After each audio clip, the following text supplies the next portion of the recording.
Hi, I'm Jason from Tubeworks Raceline products. We're going to talk about 3 of our products today here. First one is our wet clutch mod. This has been a real popular option just due to the clutching issues that Yamaha has had.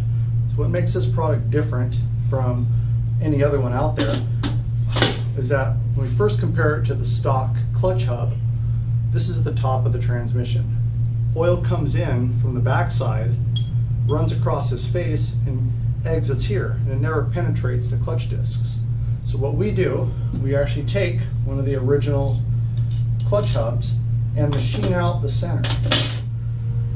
We create a round bore that has a sealing surface, and we put 24 fluid ports around the outside of the clutch drum.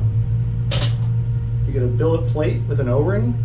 This actually slides over the post, pops into there, and completely seals that oil that comes in from the backside so it can't fly out of the face. Now 100% of the oil is directed through all of these holes and it can go nowhere else. So that way your clutch stays lubricated at all times. Second product we're going to talk about is the initial response plate. What this does on the SS transmission, when you first give the car gas, it has a tendency to rev up and then jump forward. And it's really noticeable when you're on an incline or trying to go over an obstacle. This plate works by having a series of springs inside of here and ball seats that press on this telescoping friction device. So when the car thinks it comes to a stop, this plate expands out and actually provides a little bit of initial friction, keeping the clutch loaded. It's required to use our clutch mod with it because of that initial friction. It's going to generate heat. And the amount of fluid that flows through our clutch mod continuously cools the clutch and keeps it from overheating. So now, as soon as you start to give the car gas, it'll hold its position and apply the gas. The car tends to rev up a little bit and jump forward. What the initial response plate does, it blends that tendency of the car jumping forward to a smooth action, just like you step on your accelerator pedal in your truck and the car starts to move, or you can hold your position on an incline.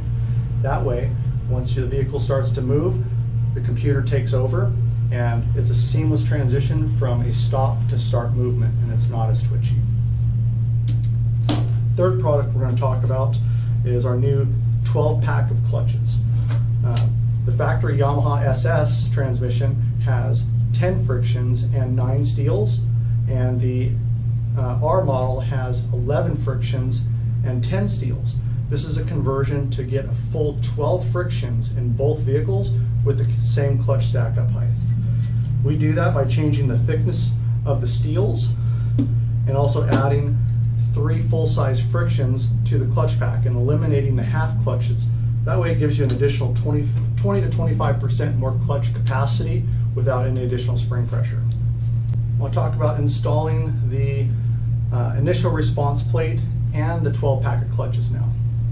So just for simplicity, we have the exterior clutch basket here on the bench, and also one of our clutch mods in here. So these would stack up just in the traditional way. So first the friction goes in, steel, friction, steel, friction, steel, all the way till we fill this basket.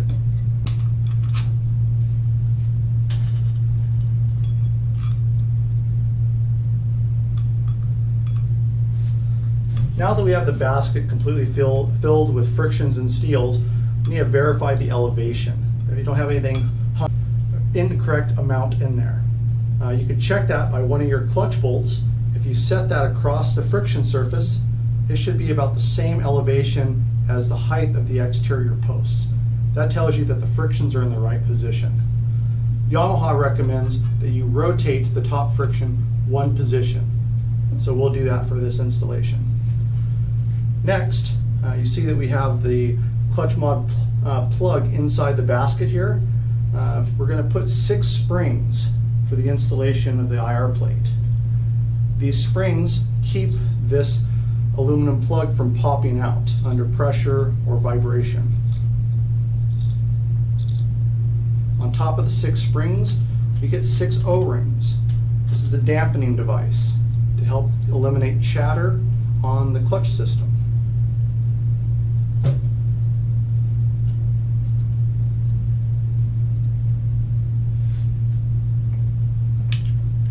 we have the telescoping portion of the IR plate. One side has a ridge, goes all the way around. This ridge needs to go and register inside of the friction. So this ridge needs to face down.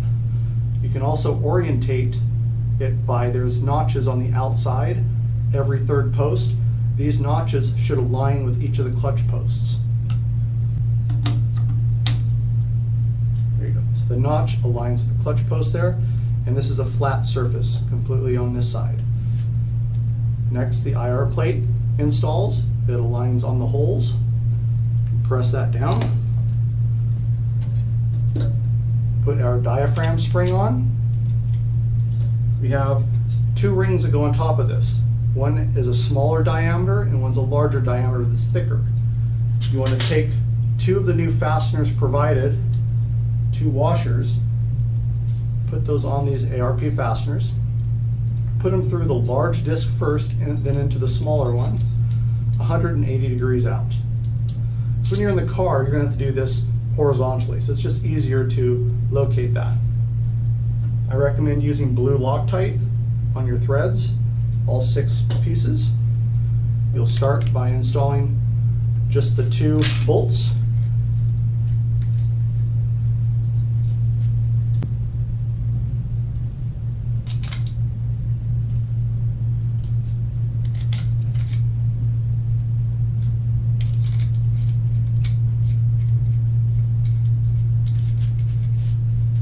Run these down with a cordless gun, not over torque them.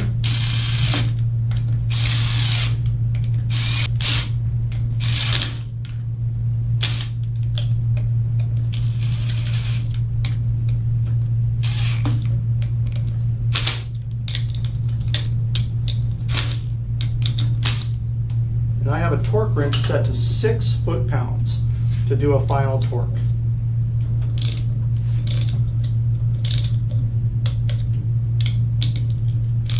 I'm going to jump back and forth across the basket here to get equal torque values and clamp up and go over each of the fasteners twice.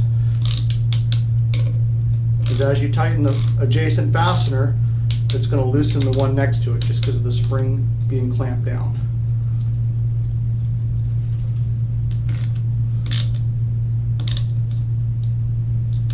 Our clutch mod is hard anodized plated, so it actually makes the threads stronger where these fasteners are screwing into. And these new ARP bolts that we include with the kit have more grip length and is a stronger fastener also.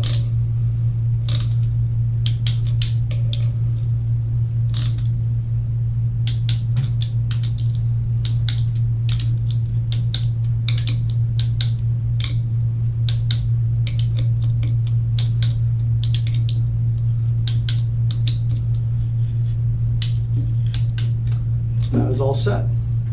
You should be able to physically see no air gaps around the back side. The floating plate that's installed in the initial response plate will be pressed firmly against the aluminum housing, so it's out, the interior facing surface is completely flat. And that's what it'll look like in your car. It's ready to run.